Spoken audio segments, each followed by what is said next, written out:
Hi guys and welcome back to Scribe Gaming. I'm your man Scribe and I hope you guys are having a fantastic day.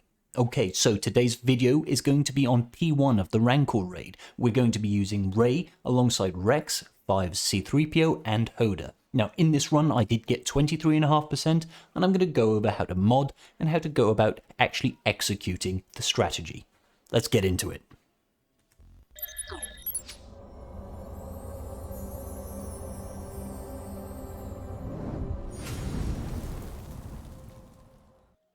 Okay guys, so when it comes to modding your raid for this particular raid team, you really do have to focus on getting your health as high as possible, but keeping your speed incredibly low. We do not want Ray taking too many turns, so in this setup, I've got Ray at just under 250,000 health and only 415 speed.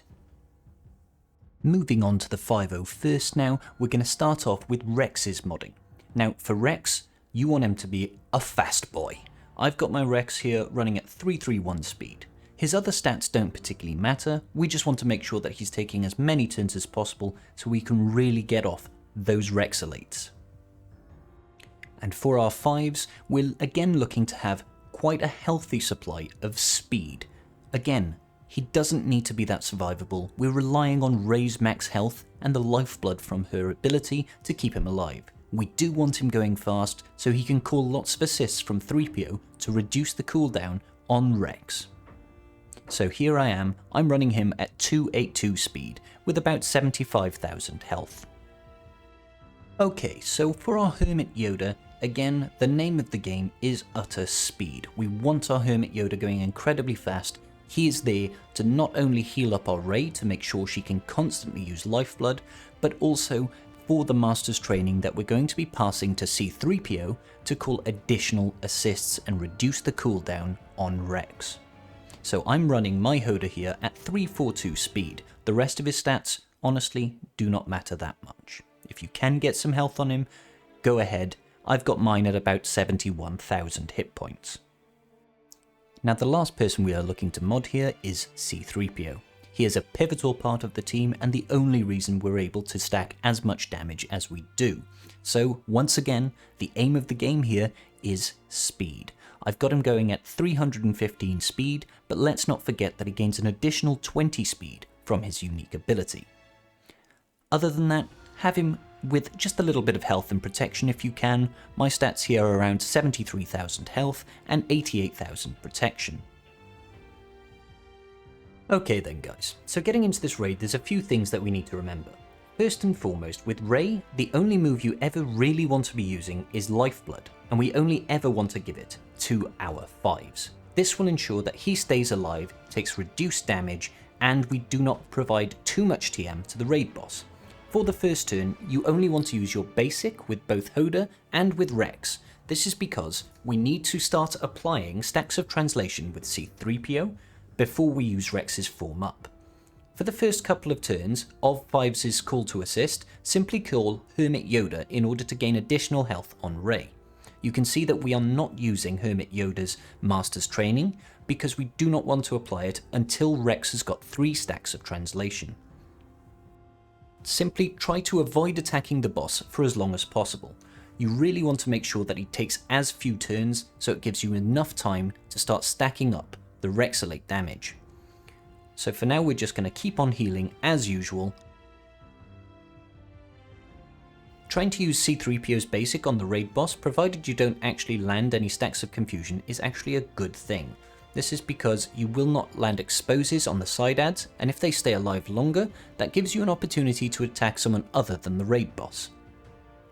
As you can see, we just continue to stack that lifeblood up on our 5s to keep him nice and tanky.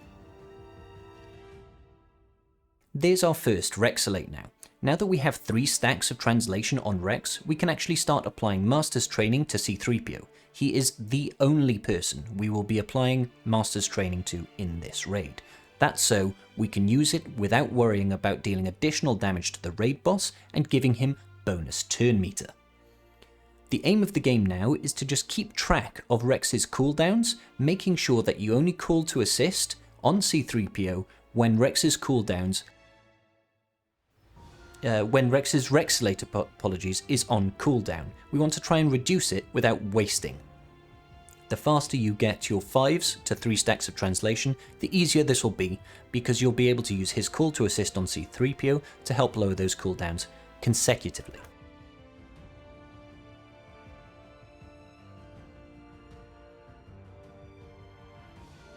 So as you can see guys, all we're really doing here is just making sure that we keep that lifeblood going onto 5s and Rexalate at every given opportunity.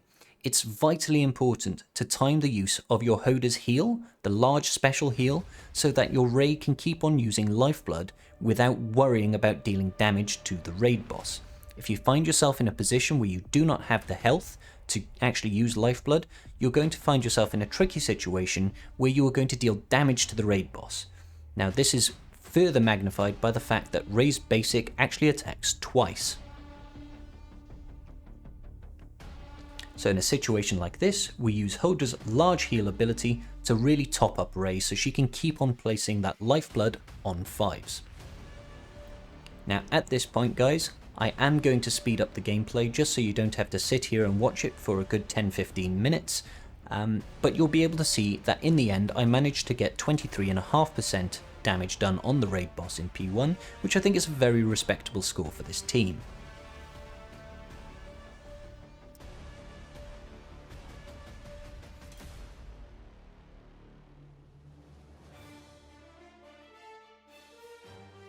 As we are now in Enrage, I'm going to use Ray's ultimate here to ensure that we can still get at least one more additional Rexalate off before the end of the encounter.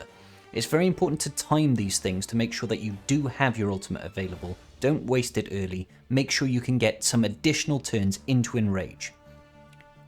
So we're about to use our ultimate here, and I believe we get 2 more Rexalates off. So we've got a good timing there on the big heal. 1 Rexalate here brings the boss down to 82%, and then we're just going to try and cycle around as quickly as possible to try and get yet another Rexalate off with Rex. So this is why it's important to really manage your cooldowns, manage the health on Ray in particular. And obviously, keep calling those assists on Chupio when you have the opportunity to. So here's another Rexalate, and that's really going to push us over the edge. 79.7. Now there is one final Rexalate I believe that we are going to get, and that's really just a combination of good luck and good planning that does this. We are very fortunate not to have triggered the sacrifice. If 5s is still standing, we're in a really strong position.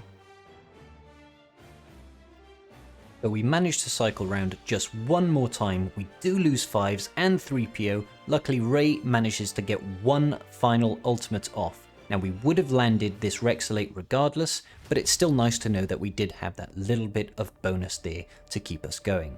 So for a total of 73.5% guys, I think that's a really solid run. 9.68 million damage.